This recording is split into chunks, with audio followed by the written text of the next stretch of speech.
Hola, el día de hoy vamos a hablar sobre el capítulo número 27 del libro de Sir Szymanski, El campo magnético y fuerzas magnéticas. Déjenme que me presente. Mi nombre es Carolina Cáceres Rueda, una estudiante de licenciatura en Ingeniería Química.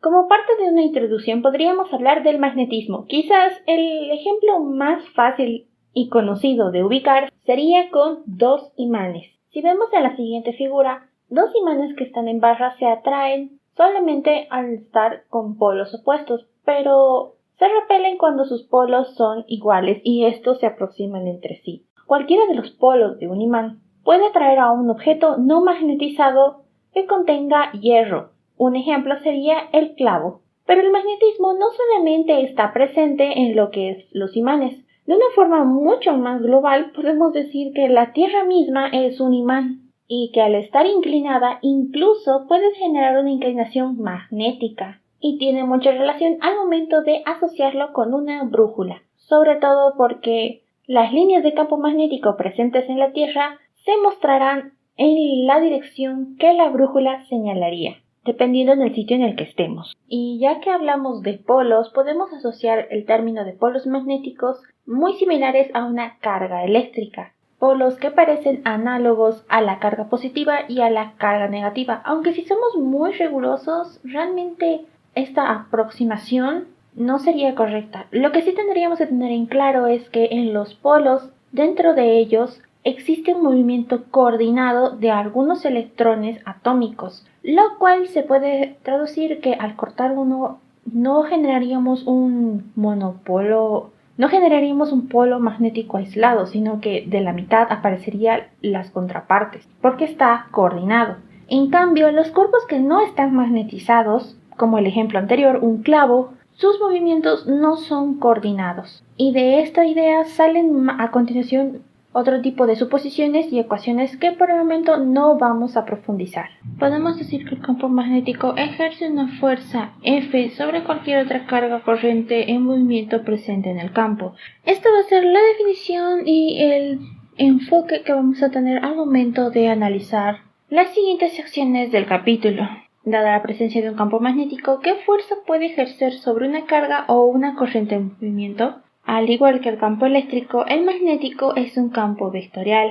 Podemos simbolizarla con la letra B. La fuerza magnética ejercida sobre una carga en movimiento tiene cuatro características esenciales. La primera es que la magnitud es proporcional a la magnitud de la carga. La segunda es que la magnitud de la fuerza también es proporcional a la magnitud o intensidad del campo. La tercera es que la fuerza magnética depende de la velocidad de la partícula. Y por último, la cuarta, que dice que la fuerza magnética no tiene la misma dirección que el campo magnético, sino que es perpendicular tanto a este como a la velocidad. Así que podemos decir que la dirección de la fuerza es perpendicular al plano que contiene la velocidad y el campo magnético. Su magnitud estaría dada por la siguiente expresión. Y para saber la dirección de esta fuerza, tiene que aplicarse la regla de la mano derecha. Líneas de campo magnético y flujo magnético. Cualquier campo magnético se representa usando líneas de campo magnético, desde el análisis de un pequeño imán a lo que podría ser el análisis para el campo magnético terrestre.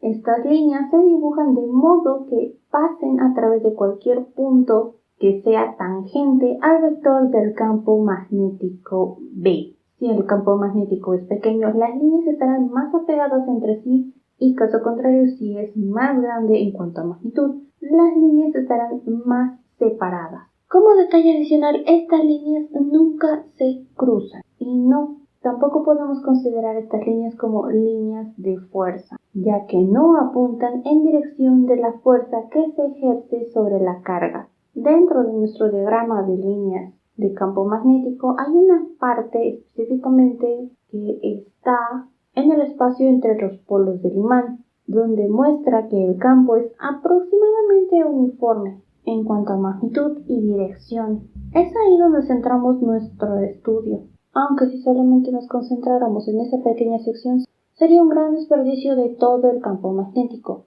por lo cual aparece lo que definimos como flujo magnético y ley de Gauss del magnetismo, la cual trata de encontrar la mayor cantidad de estas líneas que atraviesan la superficie, donde podemos ver en nuestra figura que el valor de B, que estaría perpendicular a la superficie, sería catalogado como B coseno del ángulo. Llevado a nuestra ecuación ya conocida, podemos encontrar lo que es el flujo magnético a través de una superficie. Aunque cabe aclarar que esta suposición solamente sería a través de una superficie cerrada a causa de que